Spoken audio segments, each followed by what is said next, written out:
एक चाय की दुकान थी जिस पर अक्सर बुजुर्ग और कुछ लोग चाय पीने आते थे। रात के 7 बज चुके थे। मंगरू काका की दुकान पर राजू काका और हरिया चाचा बैठे हुए थे। और भैया मंगरू, कैसी चल रही है दुकान? अरे राजू काका, ठीक ही चल रही है। अब समय बदलता जा रहा है। पहले दुकान पर कई सारे लोग और बुजुर्ग आया करते थे और देर रात तक बातें करते थे और अपनी अपनी किस्से कहानी सुनाते थे और चाय पीते थे, जिससे मेरी दुकान भी अच्छी चलती थी। अरे हाँ मंगरू, अब वह समय जा चुका है। आधे से ज़्यादा लोग शहर जा बसे हैं। और तुम सुनाओ हरिया, कैसा चल रहा है तुम्हारा कारोबार? अब क्या सुनाएं, इस बारिश में सारा धंधा बंद पड़ा है, लेकिन अपने खाने लायक तो बंदोबस्त हो ही जाता है। इसी तरह काफी समय तक वो सब आपस में बातें करते रहे। अब बारिश भी शांत हो चुकी थी, तभी मंगरू की दुकान पर 2 लोग और आते थे। अरे मंगरू काका, 2 कड़क चाय लगाओ, एक मेरे दोस्त के लिए और एक मेरे लिए। इस ठंडे बारिश के मौसम में यहाँ चाय की टपरी पर बैठकर चाय पीने में और थोड़ी गपशप करने में जो मज़ा है वह और कहीं नहीं है भैया। बिल्कुल ठीक कहा बेटा तुमने। आओ बैठो और चाय का आनंद लो। अरे राजू काका, आप भी यहाँ हो, मैंने तो आपको देखा ही नहीं। चलो इसी बहाने आपसे भी थोड़ी बातें हो जाएंगी। और बताओ राजू काका, आपका काम धंधा कैसा चल रहा है? अरे बेटा क्या बताऊं, इस बारिश ने तो सभी का हाल बेहाल कर रखा है। जो भी फसल थी सभी बारिश में नष्ट हो गई। अब खेतों में थोड़ी बहुत सब्जियां लगाते हैं और उन्हें बाजार बेचकर ही हमारा घर चल पाता है। अरे काका, चिंता मत कीजिए, जीवन में उतार चढ़ाव तो होते ही रहते हैं। जीवन को खुलकर आनंद के साथ व्यतीत करना चाहिए। ठीक कहा बेटा तुमने, हमें अपनी शेष बची जिंदगी को हंसी खुशी से जीना चाहिए। धीरे धीरे रात बढ़ती जा रही थी। मंगरू काका की चाय में तो स्वाद ही कुछ अलग है, मानो एक घूंट पीते ही जिंदगी के सारे कष्ट समाप्त हो गए हों। इसी स्वाद के लिए तो हम मंगरू की दुकान पर आते हैं बेटा। राजू काका, हमने आपके बारे में बहुत सुना है कि आपके साथ हकीकत में कई बार विचित्र घटनाएं घटी हैं। क्या वह सब सच है? हाँ बेटा, मेरे साथ हकीकत में कई बार डरावनी घटनाएं घटी हैं। क्या तुम वह सुनना चाहोगे? अरे हाँ काका, बारिश के इस ठंडे मौसम में यहाँ चाय की टपरी पर बैठकर चाय पीने में और आपकी डरावनी कहानी सुनने में तो और भी ज्यादा मजा आएगा। अरे हाँ काका, जरूर सुनाओ, बहुत मजा आएगा। चलो फिर तुम इतनी जिद कर ही रहे हो तो मैं तुम्हें अपने साथ घटित एक डरावनी और विचित्र कहानी सुनाई देता हूँ।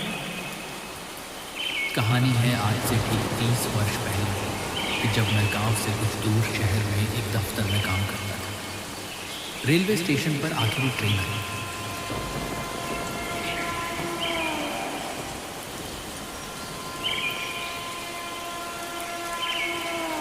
जिसमें से मैं और एक और आदमी उतरा, जो कि कुछ अजीब था।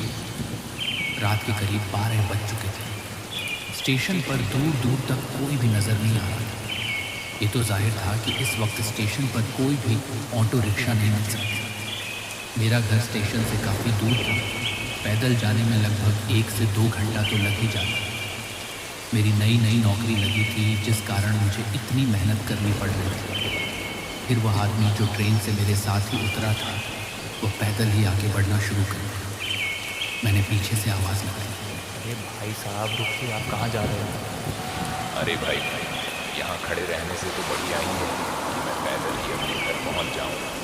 भले ही थोड़ा समय लगे, लेकिन यहाँ रुकने से तो अच्छा ही है। मेरा गांव श्यामपुर यहाँ से लगभग 10 किलोमीटर दूर है। और आपको कहाँ जाना है?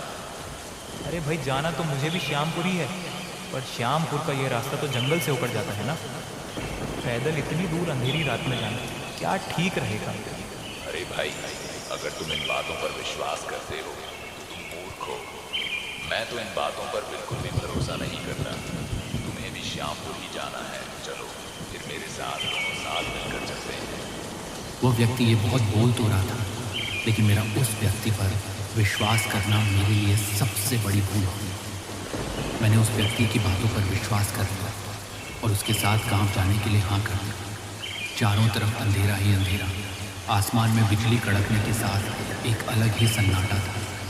बारिश भी धीरे धीरे अपनी रफ्तार बढ़ा रही थी। बारिश की बूंदें भी अब बदन पर सुई चुभना सा लग रही थी, पर हम दोनों आगे बढ़ते ही चले जा रहे थे।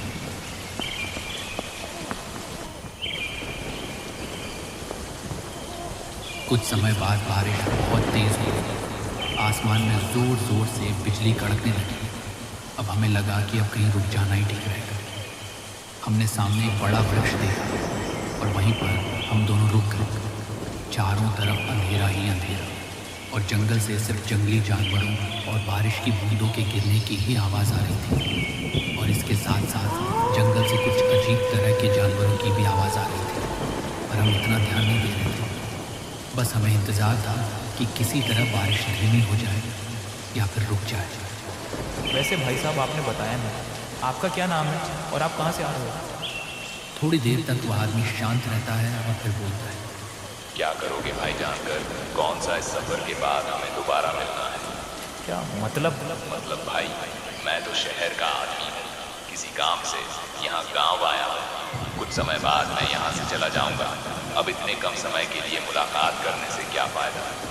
ठीक है, मत बताओ, पर ये तो बता ही सकते हो कि तुम यहाँ किस काम के लिए आए हो। मैं यहाँ से किसी को अपने साथ ले जाने आया हूँ। अच्छा चलो ठीक है। लगभग आधा घंटे बाद बारिश भी शांत हो चुकी थी। हम दोनों फिर से आगे बढ़ने लगे। ये रास्ता घनघोर जंगल और कच्चे रास्तों का था। गांव वालों का कहना था कि इस रास्ते पर रात को जो भी व्यक्ति पैदल आता है अक्सर वो गांव तक नहीं पहुंच पाता। अब इसके पीछे का राज तो मुझे भी नहीं पता था। बारिश पड़ने के कारण जंगल में काफ़ी ठंडी ठंडी हवाएं चल रही थी और पैदल चलने में भी काफ़ी मज़ा आ रहा था। लेकिन जंगल से आने वाली जंगली जानवरों की आवाज़ कहीं ना कहीं मुझे भयभीत सा कर रही थी। ये व्यक्ति मुझे कुछ अजीब सा लग रहा था, क्योंकि ये ना ही मुझे अपना पता बताना चाहता था और न ही ये मुझसे बातें करना चाहता था। ये सिर्फ मेरे साथ आगे बढ़ता ही चला जा रहा था। इसे मानो बिल्कुल भी डर न लग रहा, पर मैंने भी उस पर इतना ध्यान नहीं दिया और मैं भी उसके साथ आगे बढ़ता रहा। तभी हमें सामने एक बोर्ड दिखता है जिस पर लिखा था, अगर आ गए हो तो लौट कर मत जाना और अगर जा रहे हो तो वापस मत आना। मुझे ये पढ़ने के बाद कुछ समझ नहीं आया और मैंने उस व्यक्ति से पूछा, अरे भाई, इस बोर्ड पर क्या लिखा है? क्या तुम कुछ समझ पा रहे हो? मुझे तो कुछ समझ नहीं आ रहा। चलो छोड़ो, हमें आगे बढ़ना चाहिए। काफ़ी रात हो चुकी है, ज़्यादा वक्त बर्बाद करना हमारे लिए सही नहीं है। हाँ भाई, आप ठीक कह रहे हो। फिर से हम दोनों आगे बढ़ने लगे। जंगल से कभी भेड़िए की आवाज़ तो कभी उल्लू की आवाज़ लगातार आ रही थी। बारिश रुकने का नाम ही नहीं ले रही थी, बल्कि इस बार तो बारिश ने हद ही पार कर दी। बारिश बहुत तेज़ पड़ने लगी। हम दोनों भाग भाग कर जल्दी से एक कुटिया के पास पहुँचे जो कि सुनसान पड़ी थी। उसमें कोई नहीं था, लेकिन हमने अंदर जाना उचित नहीं समझा, इसलिए हम दोनों बाहर ही खड़े रहकर बारिश रुकने का इंतज़ार करते रहे।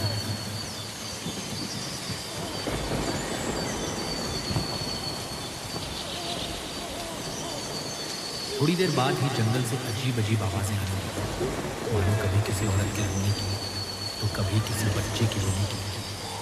मुझे यह सुनकर काफ़ी डर लगने लगा और मैंने उस व्यक्ति से पूछा, अरे भाई, क्या ये सब आवाज़ें सुनी तुमने? हाँ भाई, आवाज़ तो सुनाई दी मुझे भी। लगता है कोई मुसीबत में है। अरे भाई, इतनी रात को कौन औरत यहाँ जंगल में आई होगी? चल कर देखते हैं, क्या पता वह मुसीबत में हो इसीलिए रो रही है।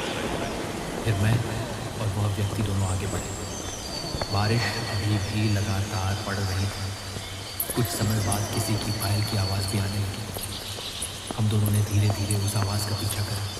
चारों ओर जंगली जानवरों की आवाज़ और काला अंधेरा और बिजली की आवाज़ के साथ साथ ये सभी आवाज़ें मुझे कुछ ठीक नहीं लग रही। मैंने उस व्यक्ति से कहा, अरे भाई साहब, मुझे ये सब कुछ ठीक नहीं लग रहा, हमें यहीं रुक जाना चाहिए। कुछ देर तक उस व्यक्ति का कुछ जवाब नहीं आया और जब मैंने पीछे मुड़कर देखा तो वह व्यक्ति कहीं नहीं था। ये देखकर तो मेरी रूह कांप गई। मुझे बहुत डर लगने लगा। अब वो पायल की आवाज़ और उस औरत के रोने की आवाज़ और ज़ोर ज़ोर से आने लगी। फिर मैं वहाँ 1 मिनट भी नहीं रुका और अपने गांव की ओर बढ़ने लगा।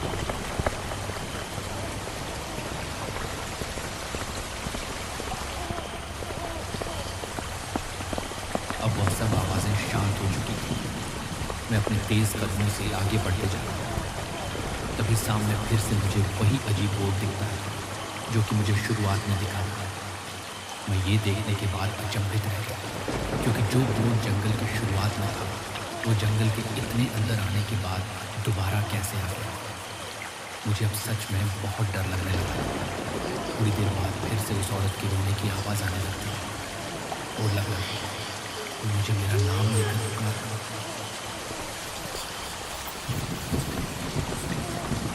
जब मैं उस आवाज़ के नज़दीक गया तो देखा कि कोई आदमी पेड़ के नीचे खड़ा है।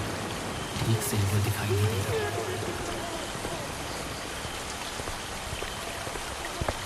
जब मैं और नज़दीक गया वो देखा तो वो वही आदमी था जो मेरे साथ।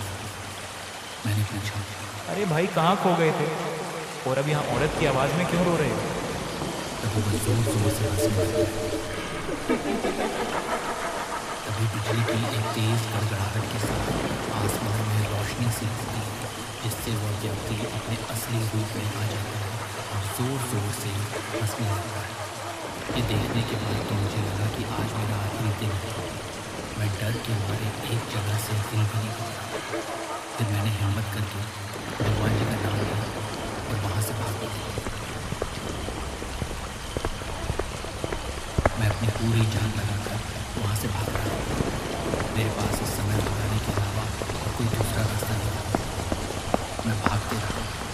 अचानक से मेरी आंखों के सामने काला अंधेरा छा गया।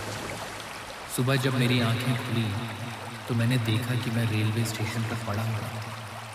मुझे कुछ भी समझ नहीं आया। मैं वहाँ से तुरंत ऑटो पकड़कर अपने घर वापस आ गया और फिर मैंने कभी भी उस दफ्तर में रात की ड्यूटी नहीं की और आज भी मैं उसे स्टेशन पर रात को जाने से बहुत डरता हूँ। उस दिन के बाद मैं रात को ना ही उस स्टेशन की तरफ गया और ना ही रात की ड्यूटी की।